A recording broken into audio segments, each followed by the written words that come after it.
Non, les Anglais sont partis avec près de 3000 Noirs. Hein, vous savez que George Washington avait aussi la réputation. Il était d'ailleurs un maître d'esclaves et ils étaient durs envers les Noirs. Donc ce sont les Anglais. Voilà pourquoi ce qui explique aussi qu'il y a eu plus de Noirs du côté des Britanniques. Tout à fait. Mais c'est quand même assez paradoxal. Moi je trouve que c'est paradoxal. Parce que les Britanniques aussi sont quand même des esclavagistes. Oui, mais le contexte, c'est le contexte. D'ailleurs, il y a eu un débat pendant les différents congrès continentaux qui a abouti à la naissance des États-Unis. Et le deuxième congrès continental avait même interdit l'importation des esclaves parce que ces colons américains se battaient pour retrouver la liberté. Mais entre-temps, à côté, vous avez des esclaves à qui vous privez la liberté. Il y avait cette contradiction-là. Et ils étaient d'ailleurs influencés par des philosophes comme John Locke et Thomas Hobbes, qui sont des grands pionniers de la philosophie de la liberté. Donc c'était le contexte. Pour l'intérêt général, il fallait utiliser ces noirs-là. Et il y a eu d'ailleurs, pour ne pas anticiper, il y a eu des batailles où des noirs, bien qu'ils étaient peut-être un quart de la force, il y a eu des batailles où des noirs ont constitué la force décisive pour la victoire. Parlons-en. Quelle bataille, à quel endroit, par exemple, des États-Unis? Bon, dans l'Atlas, il y a un atlas de l'histoire africaine-américaine où vous retrouvez la contribution de ces noirs-là pendant la guerre d'indépendance, mais c'est surtout dans le centre. C'est surtout dans le centre. Et le problème, c'est que, comme je vous ai dit au début, il y a eu une anglicisation avancée de ces noirs-là, qu'on ne peut pas, pendant la guerre, on ne pouvait pas les ethniciser. Pour dire que ce groupe-là vient du Sénégal, ceux-là viennent de la Gambie. C'est en se basant sur les statistiques démographiques de la veille de la guerre d'indépendance qu'on se rend compte qu'il y a eu beaucoup de Congo dans le centre. Donc New York, Pennsylvanie, Delaware, Connecticut et une partie de la Virginie. Mais on ne peut pas les individualiser. Il y a une association des vétérans, des vétérans africains-américains de la guerre d'indépendance. Ça s'appelle le NSSA. Le siège se trouve à Louisville, dans le Kentucky. Mais quand vous allez sur le site internet, ils sont considérés comme des descendants d'Africains. Et le problème qu'il y a eu dans les colonies britanniques, c'est différent. Quand vous allez dans les colonies portugaises ou espagnoles ou françaises, où on peut retrouver l'ethnicité. Regardez sur l'actuel territoire des États-Unis. C'est à la Nouvelle-Orléans, en Louisiane, où on retrouve une forte activité du vaudou, de la religion africaine. Donc tout le territoire des États-Unis, c'est en Louisiane. Mais la Louisiane était française et ensuite espagnole. Parce que le roi de France, qui était parenté au roi d'Espagne, a plus tard cédé la Louisiane à l'Espagne. Ce n'est qu'à la veille que quand les Français vont vendre la Louisiane, que le règne espagnol va finir. Mais c'est en Louisiane que vous retrouvez les cultures. Mais allez dans les colonies anglaises, l'anglicisation était trop forte. Voilà la difficulté qui ne permet pas d'individualiser. Mais il faut se baser sur les statistiques. Parce qu'à partir de 1776, au début de la Révolution américaine, on ne peut plus parler des importations d'esclaves. Donc, il faut se baser sur la démographie jusqu'en 1775. Si vous allez dans l'ouvrage de Ira Berlin, Slavery New York, publié en 2005, vous avez la carte démographique des colonies du milieu jusqu'au XVIIIe siècle. Près de 30%, ce sont des Bakongo. Bon, mélangés avec les Mbundu. Et c'est dans cette zone-là où il y a eu la bataille de Saratoga, la bataille de New York, la bataille de Monmouth, la bataille de Trenton. Quand on parle de la bataille de Monmouth, il y a eu un noir parce que les Anglais ont contrôlé pendant longtemps la zone de New York. Les Anglais ont quitté la zone de New York quand il y a eu la signature du traité de Paris de 1783 qui met fin à la guerre d'indépendance, des États-Unis. Il faut continuer, grand frère. Tu dis qu'il y a eu un noir. En fait, qu'est-ce qui s'est passé? Qu'est-ce qu'il a fait, ce noir? Il y a par exemple James Armistead. C'est lui qui a permis à l'Alliance franco-américaine de gagner la bataille de Yorktown. Ah ouais, on en a parlé. James Armistead. Ouais, on en a parlé. Et dans les colonies du milieu, dans le New Jersey, qui était également majoritairement Congo, parce que nous avons dans l'ouvrage de Maxime Lurie sur le New Jersey, il nous apprend que la majorité des Noirs qui travaillaient par exemple dans les mines de Schuller, dans le comté de Bergen, dans le New Jersey, ils étaient appelés des Congos. Quand vous lisez Graham Hodge, Root and Branch, c'est un ouvrage de Graham Hodge sur la population africaine de New York et New Jersey. Vous retrouvez la majorité Congo dans cet ouvrage-là, en New York et New Jersey. Et grand frère, j'ai une question. Moi, il m'est arrivé à l'époque d'aller souvent à Dallas, au Texas, mais en traversant Oklahoma. J'ai été surpris, je le dis clairement, j'ai été surpris de discuter avec des natifs américains, donc des Indiens, qui avaient des noms Congo. J'ai failli péter un plomb. Mais Oklahoma... Non Congo, j'ai dit, tu es Indien, j'ai dit, oui, mais mon nom c'est Isabelle, il avait un nom Mozambique et tout, un nom Congo. Ils sont liés, les esclaves de la Caroline du Sud s'échappaient en Floride. Or, la Caroline du Sud, 40% c'était des Congos. Vous retrouvez les informations de la thèse de doctorat de Peter Wood. Cette thèse de doctorat a été publiée comme livre sous le titre Negro in Colonial South Carolina de Peter Wood. C'est une thèse de doctorat qu'il a publiée en livre. Et cette thèse de doctorat a été soutenue à l'université d'Harvard en 1974. C'est là où vous trouvez les statistiques de la population esclave de la Caroline du Sud. 40% c'était des Bakongo. Or, ils s'échappaient en Floride. Certains s'échappaient chez les Espagnols parce que les Espagnols accordaient la liberté à tous les esclaves qui devenaient libres.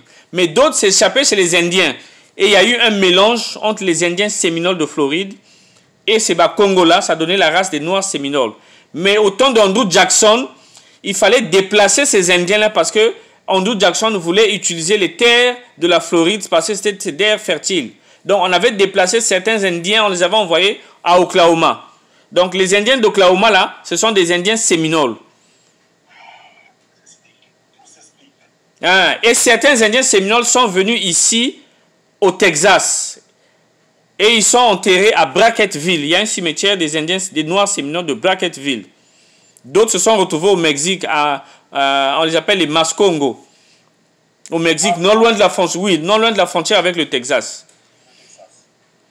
Voilà pourquoi le mois prochain, je voudrais me rendre à Brackettville.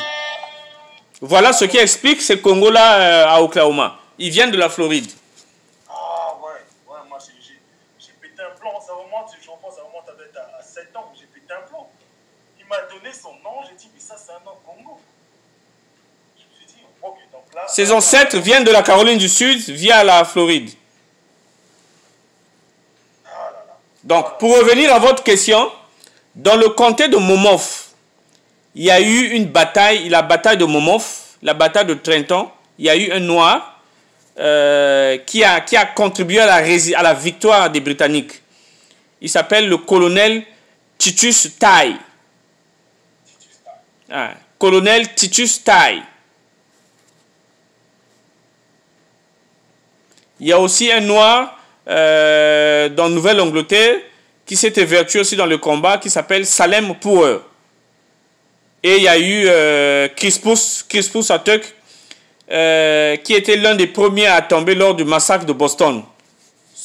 L'armée britannique avait fusillé quelques rebelles, des militaires de l'armée continentale. L'un des premiers à tomber, c'était Crispus Attucks.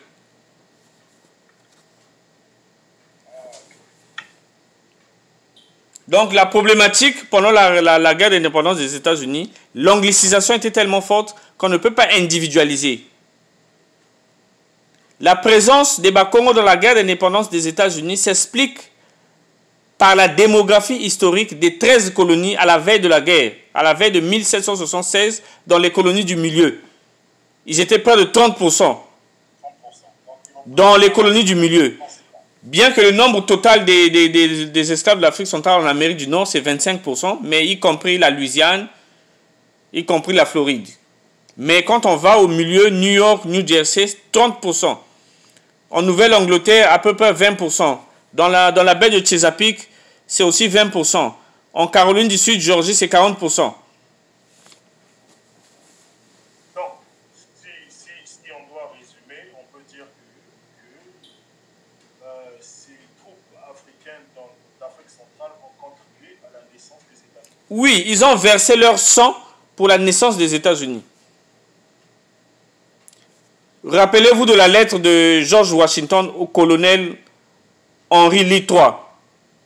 Lettre qui se trouve dans l'ouvrage de Malcolm Joss Lee qui a été publié à Yale University Press, où il dit que la victoire viendra chez ceux qui vont utiliser le plus rapidement les Noirs. Et aujourd'hui, on ne parle pas de James Armistead, qui était l'agent double de l'armée continentale, qui avait donné les informations, qui a conduit à la capitulation du général Cornwallis, qui a dirigé les troupes anglaises lors de la bataille de Yorktown, à l'issue de laquelle la guerre, en fait, l'armée de George Washington a gagné cette révolution, cette guerre d'indépendance, avec l'aide des Français et des Allemands.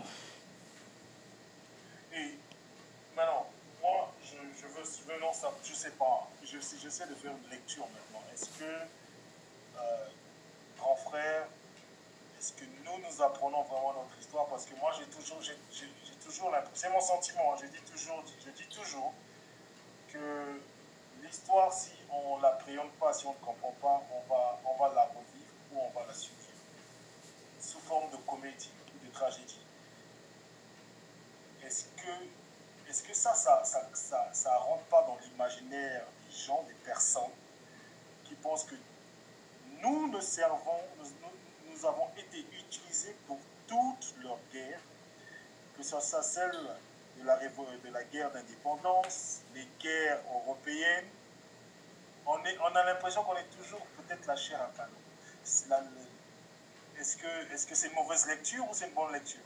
Bon, je pense que on nous a utilisé. Faut d'abord voir le contexte. Faut voir dans le contexte de la guerre d'indépendance. Je pense que si j'étais à la place de ces Noirs-là, fallait combattre pour retrouver la liberté, ils n'avaient pas le choix. Bon, ils n'ont pas tous été utilisés comme des chairs à canon. Il y a eu bien des ingénieurs. Tout le monde n'était pas au front. Moi, je pense que c'est un peu un abus de langage. Voilà pourquoi je pose la question, parce qu'on parle de cette question-là. Non, c'est pas totalement, c'est pas totalement ça. Parce qu'il y a eu des Noirs qui ont été utilisés comme ingénieurs, d'autres comme dans le bâtiment. C'est pas tout le monde qui est au front. Vous avez bien vu qu'en Caroline du Sud, ils ont hésité à mettre des Noirs au front pour éviter qu'ils se retournent.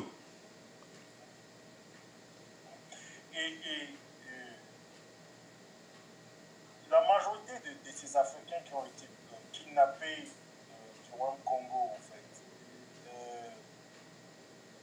je veux dire que l'histoire en général, je ne peux pas dire que c'est exact, on dit que c'était aussi des guerriers. Il y avait beaucoup de guerriers qui faisaient partie de l'armée du Royaume Congo. Oui, d'abord, vous savez que le Royaume Congo a connu près de 50 ans de guerre civile. Voilà pourquoi la plupart des Congos qui ont été réduits en esclavage, qui ont été vendus pendant la traite, c'est des prisonniers. C'est des prisonniers de guerre. Nombreux avaient une expérience militaire. Et quand vous lisez l'article du professeur Thornton sur les Noirs dans la Révolution haïtienne, il explique bien que il y a eu des études qui ont montré que, des témoignages des Portugais qui ont montré que la majorité des Congos qui sont arrivés à Saint-Domingue, ceux qui ont fait la révolution haïtienne, ils savaient déjà manier une arme. Ils avaient déjà combattu dans des guerres en Afrique. Même au Bénin. Ils savaient déjà utiliser une arme. C'était des vétérans qui ont été réduits en esclaves, des prisonniers de guerre. Est-ce qu'on peut faire des similitudes entre cette révolution haïtienne et la révolution et cette guerre d'indépendance américaine? Est-ce qu'il y a des similitudes? Ça n'a rien à voir. Bon, la similitude, c'est que la partie qui gagne le conflit pendant la révolution américaine, c'était se considérer comme étant oppressé. C'est la lutte, c'est une lutte pour la liberté des peuples. Parce que la révolution américaine aussi a une influence lointaine de la révolution américaine dans la révolution française. Parce que l'idéal, c'était la liberté. Ils ont renversé une monarchie. Ils ont mis fin au pouvoir d'une monarchie en Amérique du Nord. On va dépasser ça maintenant. Donc, une fois que voilà, les patriotes gagnent, que deviennent ces Bakou? Qu'est-ce qui se passe? Bon, tous les Noirs qui sont partis avec les Britanniques, ils sont restés libres. Hein? Aujourd'hui, en Sierra Leone, ils sont dilués dans la population qu'on appelle les Creoles. Et en Nouvelle-Écosse, tous ceux qui sont allés en Nouvelle-Écosse avec les Britanniques, ils sont restés libres jusqu'à la fin. Quand vous lisez l'histoire des Noirs en Nouvelle-Écosse, c'est des Noirs qui ont eu des propriétés. Ceux qui sont restés ici, certains ont été affranchis, certains ont été encore réduits en esclavage. Ceux qui sont restés, nombreux des affranchis sont restés dans la partie nord. Mais ceux qui sont restés en Caroline du Sud et en Géorgie, nombreux ont été réduits. D'abord, certains étaient restés encore dans l'esclavage, nombreux ont été encore réduits en esclavage.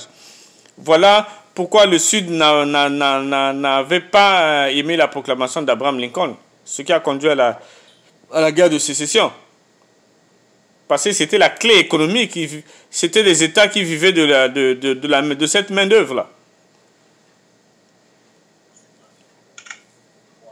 Surtout en Nouvelle-Angleterre. En Nouvelle-Angleterre, il y a eu beaucoup de Noirs affranchis. Dans le Massachusetts,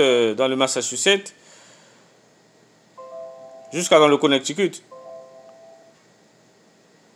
Et donc, je veux bien comprendre. Donc, à cette époque, donc, les autres colonies qui ne faisaient pas partie des 13 colonies, il y avait aussi des esclaves là-bas, bien évidemment. Mais la Louisiane, bon, quelles colonies? Les colonies au niveau de l'Amérique du Nord, il n'y avait que 13 colonies. 13 colonies. Vous savez que quand vous prenez le Texas jusqu'en Californie, c'est des territoires qui ont été ravis après la guerre d'indépendance. Parce que les pionniers, les pères fondateurs des États-Unis d'Amérique avaient la vision d'étendre le territoire jusqu'au Pacifique. Jusqu'au Pacifique? Oui, ce qu'on appelle le destin manifeste. Il fallait étendre le territoire jusqu'au Pacifique. Et c'est ce qu'ils ont fait. Ils ont racheté la Louisiane, ils ont ravi la Floride, ils ont ravi les territoires du Mexique pendant la guerre américano-mexicaine. Ils ont racheté l'Alaska, ils ont ravi les territoires français. Quand vous allez dans le Vermont, la capitale c'est Montpellier, tout ça c'était des territoires français. Jusqu'à dans l'Idaho, l'Iowa, c'était des territoires français. Au Vermont, on parle français.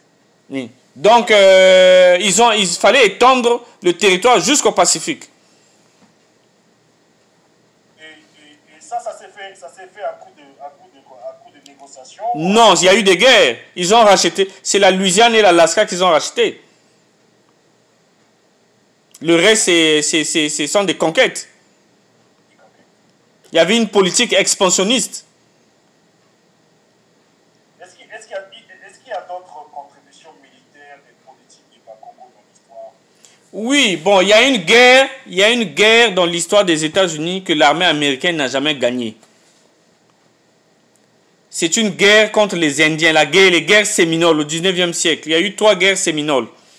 Parce que autant, quand le président Andrew Jackson arrive au pouvoir, il fallait occuper la Floride. Je vous ai dit ça tout à l'heure. parce que les terres agricoles, et c'était occupé par des Indiens. Il fallait déplacer les Indiens. Or, beaucoup des esclaves s'étaient réfugiés chez les Indiens. Et les Indiens ne voulaient pas quitter le territoire. C'était une... Attends, quand tu dis les Séminoles, est-ce que ce sont ceux qui se sont mélangés au Bas-Congo ou juste des Indiens non mélangés au Bas-Congo? Non, ce sont ceux qui... il y a les Séminoles indiens et les Séminoles noirs. À l'époque de la guerre Séminole, il y avait des Séminoles noirs et des Séminoles indiens. Donc, les Séminoles noirs et les Séminoles indiens, les Indiens normaux, se sont associés pour combattre l'armée américaine qui voulait les dégager. Pour eux, c'était leur terre. Et c'est ce qui est véridique. Donc, il y a eu une guerre, et le général qui conduit les troupes américaines en Floride, le général Thomas Jesup, dans son rapport au Pentagone, dira que ce n'est pas une guerre contre les Indiens, c'est une guerre contre les Noirs. Parce que c'était la cheville, le point de résistance, c'était les Indiens noirs. Et il n'y a jamais eu de cessation. L'armée américaine n'a jamais signé cette guerre n'est jamais terminée. Il n'y a pas eu de cessez-le-feu. Il n'y a jamais eu de cessez-le-feu. L'armée américaine n'avait jamais gagné cette guerre. Donc en fait, elle a capitulé. Bon, pas officiellement, mais cette guerre n'a jamais pris fin. Si vous lisez l'histoire des guerres séminoles. Et même pendant la guerre américano-mexicaine, dans toutes les guerres qui ont suivi